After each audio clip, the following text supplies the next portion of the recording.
What's up everybody, this is Trajan. I'm here to show you how to connect a Akai MPD26 to your RS7000. This is really cool because the RS, gives you these two little drum pads to beat on, but you have to smack the crap out of them to get them to respond. So how cool is it to have MPC pads in your RS? It's going to be awesome. So let's walk you through this real quick. Let's set the MIDI up for the RS. Of course, you hit your utility button twice to take you to your MIDI menu. Now there's two ways you can do this. You can set the echo back to monitor record, so whatever channel you select, the MPD will already be on that channel. So if we hit channel 1, all these will be channel 1 sounds, 2, so forth.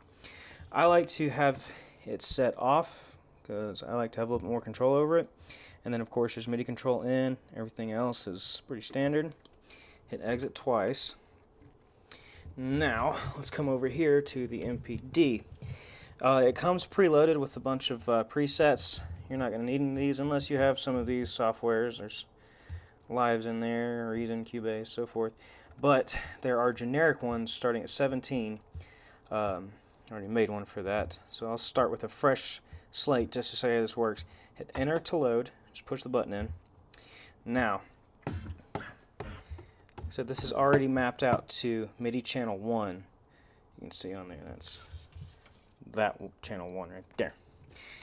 So to program this, all you have to do is hit the pad that you want to change, hit edit, hit enter, and then go over here, hit the left button until you get to your MIDI channel, and you can select which channel that you want. I have all of my samples loaded onto channel 13, so we'll do that. We'll go to 13.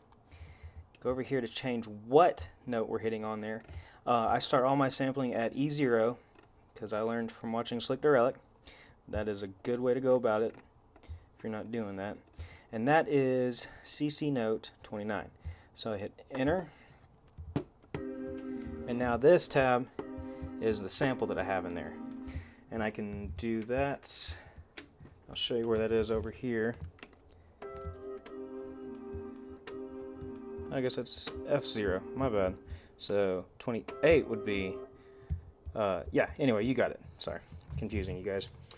Alright, so let me get back out here. So once you map this thing out, one of the cool things you can do is you've got 4 different pad banks you can choose from. So like I did channel D here, I got all my samples mapped out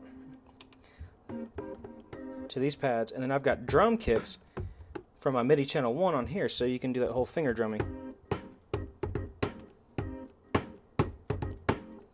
and so forth.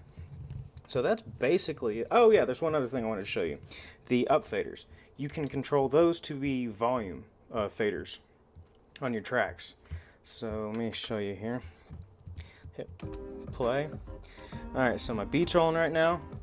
I've got, remember my samples are loaded on 13, and I've mapped F3 here to be the volume control for that. So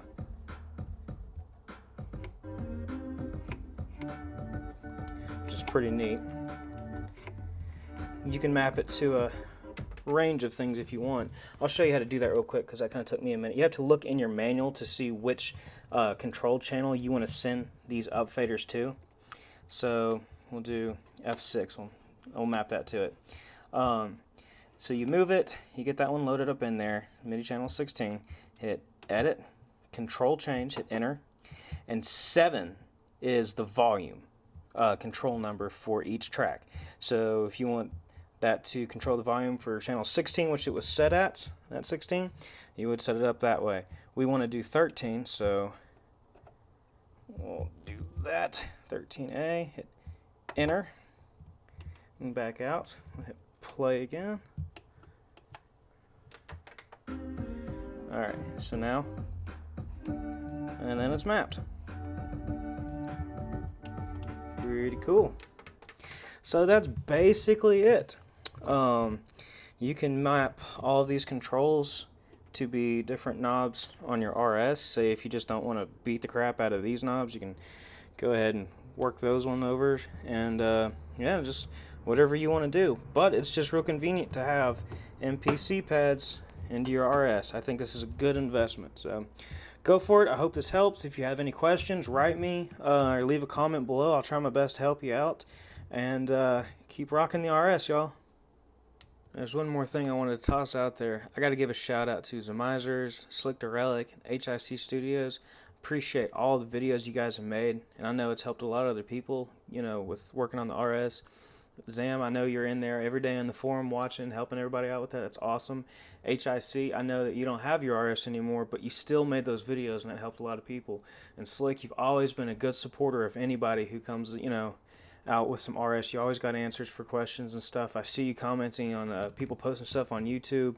RS for life, man. That's awesome. That's awesome. I really appreciate all the support you guys are giving. And anybody else who watches these videos, I hope that when you figure out a really cool trick that you could, you know, make a video and help pass on some of the information so we can all keep this badass alive. All right, y'all. That's all. Night.